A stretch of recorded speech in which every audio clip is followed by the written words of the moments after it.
Only myself, Lyria replied. She made a graceful gesture with her hands, and her veil of light transformed, becoming more substantial, more like actual clothing, a flowing garment that still shimmered with inner luminescence but would draw less immediate attention. I have adjusted my appearance to be less disruptive to your crew.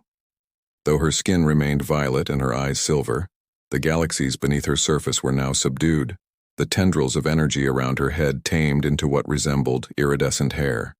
She looked still unmistakably alien but less overwhelming to human perception. You didn't have to do that, Thorn said. Adaptation is necessary for survival, Lyria replied pragmatically, and for coexistence. I have observed enough of your kind to understand your comfort requires certain consistencies of form. As they prepared to leave the chamber, Lyria placed her hand against the wall one last time, a gesture of farewell to the vessel that had sheltered her. The ship seemed to respond, lights pulsing in a pattern that felt like acknowledgement. Will you be able to find it again? Thorn asked. Your ship? It will find me, Lyria said cryptically. When the time comes. They made their way through the corridors toward the exit where Thorn's shuttle waited. With each step, Thorn felt the weight of responsibility settling on his shoulders. He was bringing a starborn, perhaps the first in modern history to willingly engage with humans, onto a consortium vessel with orders to return to an outpost. The possibilities for misunderstanding, for fear, for institutional overreach were endless. Yet alongside that concern ran a current of something else, a sense of rightness, of purpose more profound than any he'd felt in his years of exploration. Whatever challenges lay ahead, he knew with certainty that his path and Lyria's were now intertwined in ways neither of them could fully comprehend. As they reached the shuttle, Lyria paused at the threshold, looking back at her vessel one last time. Second thoughts? Thorn asked quietly. Lyria turned to him, her silver eyes reflecting the stars visible through the shuttle's viewport. The Starborn do not believe in coincidence, Thorn Mercier. Our paths crossed for a reason. I merely wonder what that reason might be. Maybe we'll discover it together, he suggested, extending his hand to her. After a moment's hesitation, Lyria placed her hand in his. The familiar spark of connection passed between them, stronger now, as if their previous touch had established a channel that deepened with each contact.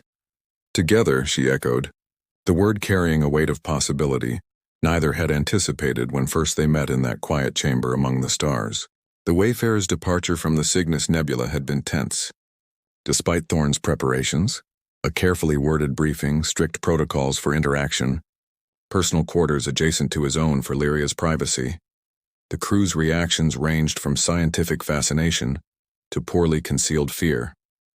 Dr. Savari had been particularly difficult, her researcher's ambition barely contained beneath professional courtesy. A Starborn, she had whispered upon first meeting Lyria, eyes gleaming with possibilities Thorn didn't trust. The applications for energy research alone are not our concern, Thorn had interrupted firmly. Lyria is our guest, not a research subject. Now, 3 days into their journey toward Outpost Vega, Thorn stood in the observation lounge watching Lyria as she gazed out at the stars. Even with her appearance moderated, she was breathtaking, her violet skin catching the starlight, her silver eyes reflecting the cosmos she had traveled for millennia. You're troubled, she observed without turning. Having sensed his presence, command is concerned about your presence aboard, Thorn admitted, moving to stand beside her. I've received 17 priority communications since I reported your rescue. Lyria's lips curved in a knowing smile. Rescue was your diplomatic choice of term. It seemed more acceptable than I invited an ancient cosmic entity to join us after spending a week in her company without authorization. Thorn replied with a rueful smile.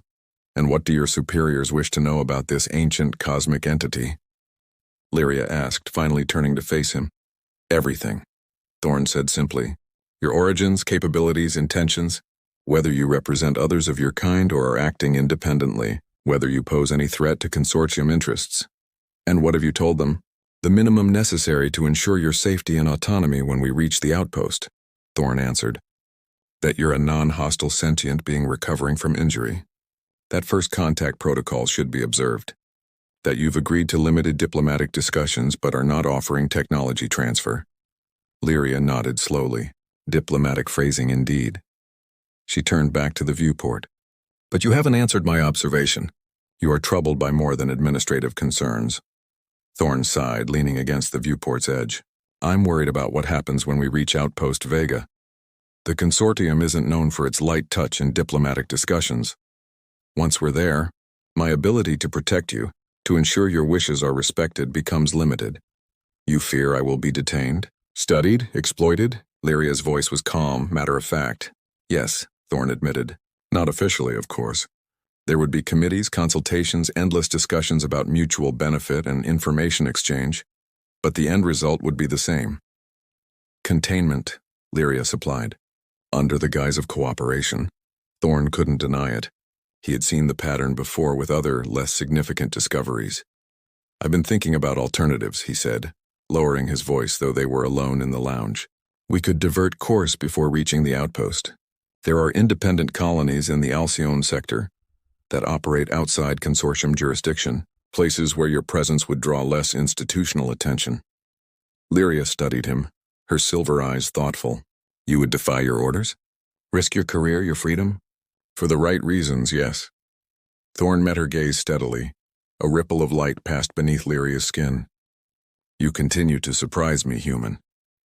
She reached out, her luminous fingertips almost but not quite touching his face. But such sacrifice is unnecessary. What do you mean? Before she could answer, the ship's alert system activated. Red emergency lights pulsed along the walls as Commander Chen's voice came over the intercom. All personnel to emergency stations. Unidentified vessel on intercept course, weapon systems active. This is not a drill. Commander Mercier to the bridge immediately. Thorne exchanged a look with Lyria. The same ship that was approaching your vessel? Likely, she agreed. Though how they followed us through the jump point is concerning. Stay here, Thorne instructed, already moving toward the exit. I'll handle this. On the bridge, chaos reigned. Tactical screens showed a vessel twice the size of the Wayfarer closing rapidly. Its configuration unlike anything in consortium records. Report, Thorne demanded, taking his command chair. Unknown vessel appeared 30 minutes ago, Chen reported crisply. No response to hails. Weapon signatures detected powering up 5 minutes ago. Current intercept time 4 minutes. Shields at maximum. Prepare evasive maneuvers pattern Delta. Thorne studied the tactical display, mind racing. Any identification? Registry markings? None that match our database, replied Lieutenant Koshi from the sensor station. But there's something odd about the energy signature. It's similar to readings we recorded from the alien vessel we left behind. Thorne's blood ran cold. Similar how? Quantum resonance patterns, Koshi explained. Different frequency, but the same basic. The bridge doors opened and Lyria entered. The crew fell silent as she moved gracefully to stand beside Thorne's chair. I asked you to stay in the lounge, he said quietly. This concerns me, she replied, her eyes on the tactical display. A flicker of recognition passed across her features. As I suspected, you know that ship? Thorne asked. Not the vessel itself, but those who pilot it. Lyria's expression grew solemn. They are called the Void Hunters. Mercenaries who specialize in tracking and capturing rare species and phenomena for collectors and researchers throughout the galaxy. And they're after you, Thorne realized. A Starborn would be the prize of prizes, Lyria confirmed. They must have detected my energy signature when I was injured and followed the quantum trail. The tactical officer's voice cut through their conversation. Incoming transmission from the unknown vessel, Commander. On screen, Thorne ordered. The view screen flickered, revealing a humanoid figure with gray-scaled skin and eyes like polished obsidian. Cybernetic implants were visible along its jawline and temples. Consortium vessel, the figure addressed them, its voice oddly modulated. This is Collector Vex of the Harvester ship Relentless. You have something that belongs to us. Surrender the Starborn entity, and you may proceed unharmed. Thorne felt rage building in his chest but kept his expression neutral. This is Commander Thorne Mercier of the exploration vessel Wayfarer. We are carrying no cargo that belongs to you or anyone else. The being you refer to is our guest, traveling of their own free will. Vex's expression hardened. Do not play games, Commander. We have tracked the entity since its injury in the dimensional rift. By salvage law, damaged vessels and their contents in unclaimed space belong to those who claim them first. We had established claim before your interference. Salvage law applies to vessels and cargo, not sentient beings, Thorne retorted. And I suggest you check your legal references more carefully. The Cygnus Nebula falls within consortium-protected space under the Orion Accords. A cold smile spread across Vex's features.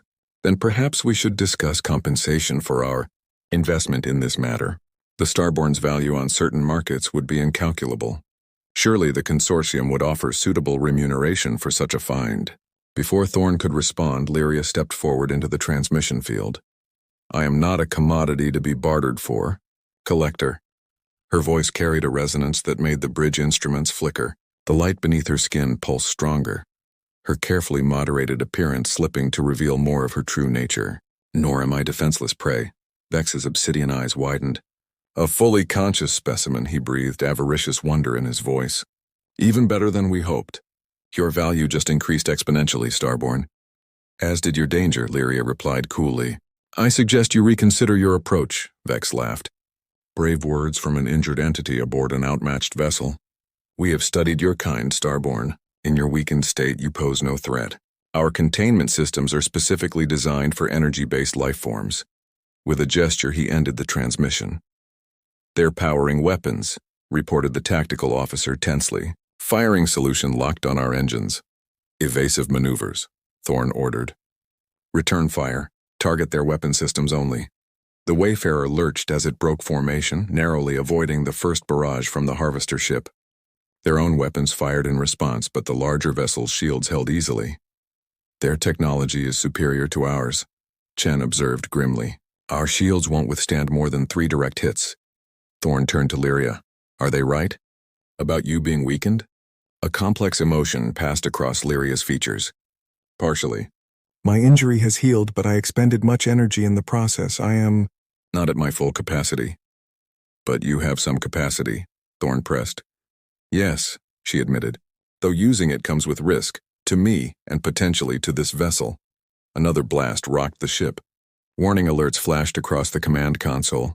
Shield integrity at 62%, reported Lieutenant Koshi. One more direct hit and they'll be able to use their tractor systems. Thorne made his decision. All power to forward shields. Bring us about. Heading 180 Mark III. Maximum thrust. Commander? Chen questioned, confusion evident in her voice. We're making a run for the Carina pulsar, Thorne explained. The radiation should disrupt their targeting systems long enough for us to... It won't work, Lyria interrupted softly. Their quantum tracking will follow us through any conventional evasion. She placed her hand gently on Thorne's shoulder. There is another way, but it requires trust. Thorne looked up at her, seeing in her silver eyes both power and vulnerability. What do you need? He asked. Access to your ship's power core, she replied, and your permission to temporarily interface with your systems. The bridge crew exchanged alarmed glances. Giving an unknown entity access to the ship's core was against every security protocol in the book.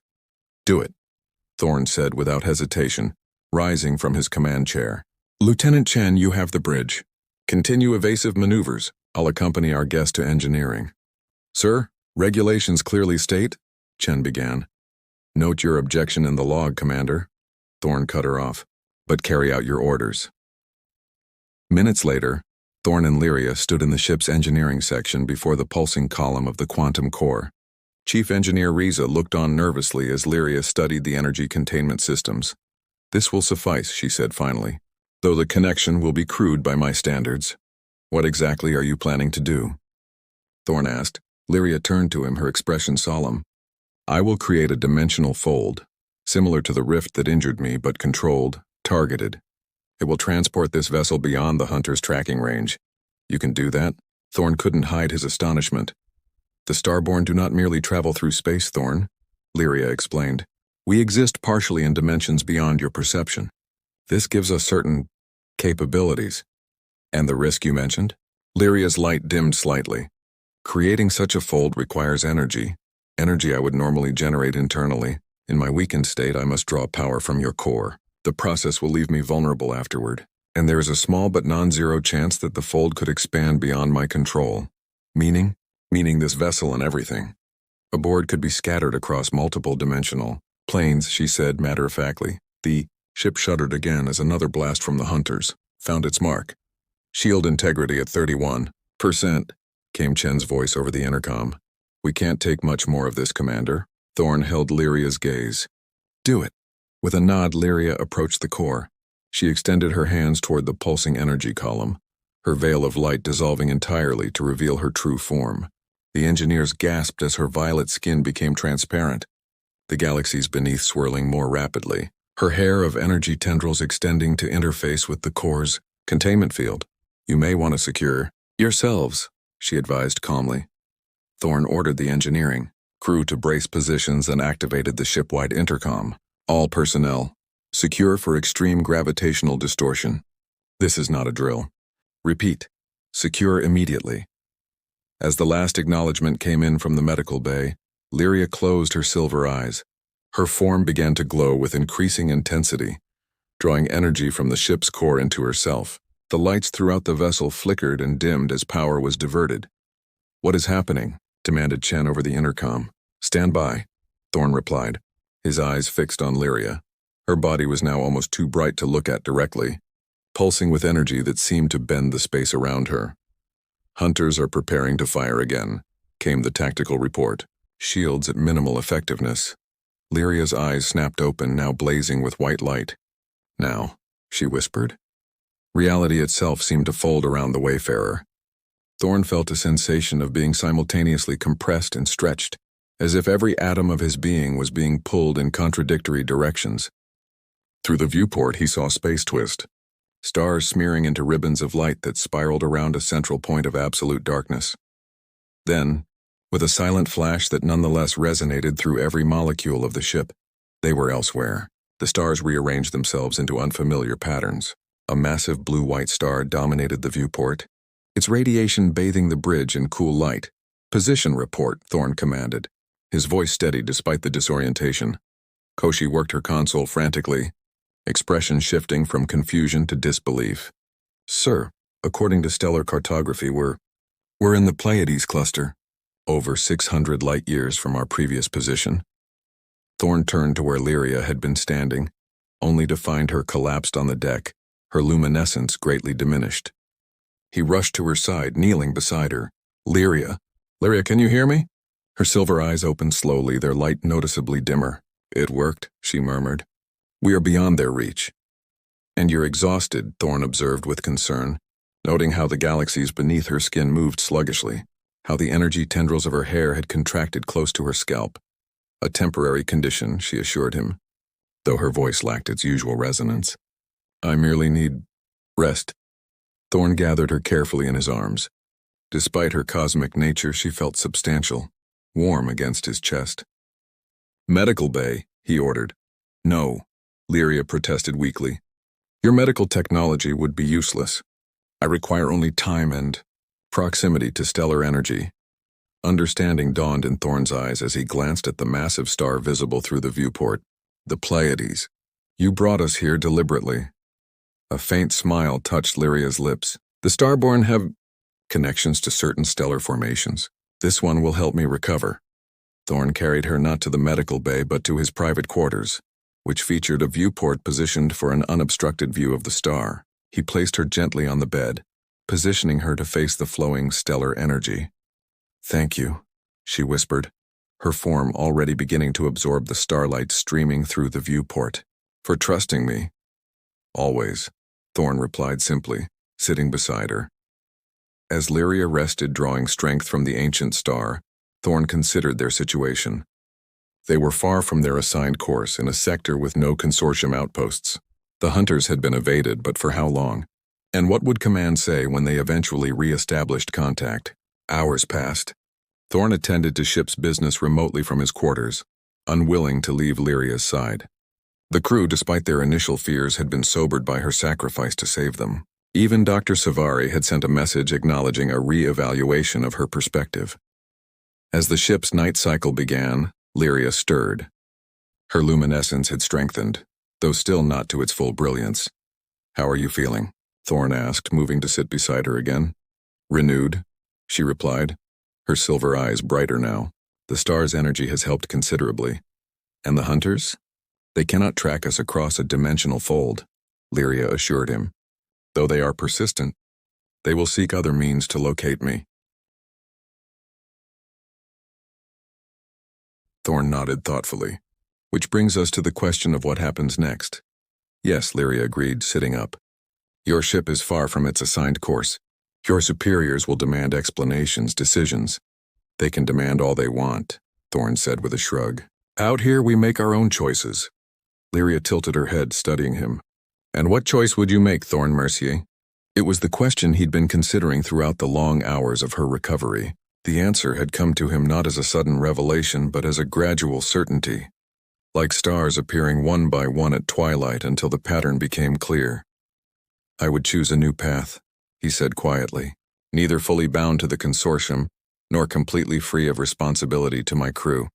I would choose exploration with purpose beyond mere discovery, understanding, connection, building bridges between different forms of life. And where would I fit in this new path? Lyria asked, her voice soft but direct. Thorn met her silver gaze steadily. Wherever you choose. As a companion, a guide, a partner, if that's what you want. Lyria's light pulsed brighter. You would leave behind the structure that has defined your life? For an uncertain future with a being so different from yourself? I would, Thorn confirmed without hesitation. The question is, would you choose a connection with a being whose life is but a moment compared to your own? Could you bear to watch me age, to know our time together has limits you don't share? Lyria was silent for a long moment, the galaxies beneath her skin spinning in contemplation. When she spoke, her voice carried a depth of emotion that resonated through the room. The starborn measure existence not in years, but in connections formed. Understanding gained, beauty witnessed, she said. By that measure, my time with you has been richer than centuries of mere observation. She reached out, her luminous fingertips tracing the contours of his face. There is a possibility I have not shared with you. What possibility? Thorn asked, feeling the familiar spark where her skin touched his. The starborn can share our essence with others, Lyria explained, not to transform them fully into what we are, but to extend something of our nature to them. It has been done rarely and never with humans, but theoretically. Hope flared in Thorn's chest. You could extend my lifespan. More than that, Lyria clarified. I could share with you my perception, my connection to the cosmic energies. You would remain human in form, but part of you would exist as I do, in dimensions beyond normal human experience. And yes, your physical existence would be greatly extended. Would it hurt you? Thorn asked immediately. Diminish you in any way? Lyria's expression softened. It would bind us, Thorn. What I give to you would create a connection between us that transcends physical proximity. Some of my essence would always be with you, and some of your humanity would become part of me. She hesitated. It is not a decision to make lightly. You would never again be fully part of human society. You would exist between worlds as I do. Thorn considered this, the weight of the choice before him, to leave behind the limitations of human existence, but also some of its simplicities and certainties. To gain centuries of life, but to watch friends and family age and die while he remained. To be forever connected to this extraordinary being, neither fully human nor fully starborn, but something new. What about your ship? He asked finally. You said it would find you when the time came. It already has, Lyria said with a small smile. The vessel we left behind has followed the quantum thread of my existence. It awaits us in orbit around the 7th planet of this system. So we have choices, Thorn mused. Return to the consortium with some convenient explanation for our detour. Strike out on our own aboard your vessel, or find some middle path. All paths have merit, Lyria acknowledged. The question is which calls to your heart. Thorn reached out, taking her luminous hand in his. The connection between them flared, stronger than before, as if their very atoms recognized each other. My heart calls for discovery without exploitation, he said, for exploration with purpose, for understanding different forms of life and consciousness. He squeezed her hand gently. For you, Lyria. Whatever form that takes, whatever path we choose, my heart calls for you. The light within Lyria pulsed in rhythm with his words, her silver eyes shimmering with emotion. Then we shall find our way together, she said softly. Neither fully bound to my kind's traditions of non-interference nor to your consortium's ambitions. Something new, something between, like us, Thorn said with a smile. Like us, Lyria agreed, her free hand rising to touch his face. a human who sees beyond human limitations, a starborn who has learned to value connection over mere observation. As the massive blue-white star of the Pleiades bathed them in its ancient light, Thorn and Lyria leaned toward each other. Their lips met in a kiss that transcended species and origin, a connection between worlds that should never have touched yet seemed, in this moment, perfectly aligned. Around them, the ship hummed with energy. The stars continued their eternal dance, and somewhere in the vastness of space, a vessel born of cosmic forces waited to carry them on a journey neither could have imagined when first they met in that quiet chamber. Among the stars, their story had only just begun, a story of starlight's embrace, of boundaries crossed and new possibilities discovered, of two beings from opposite ends of existence finding in each other something neither had known they sought, a home not in any place, but in each other's understanding.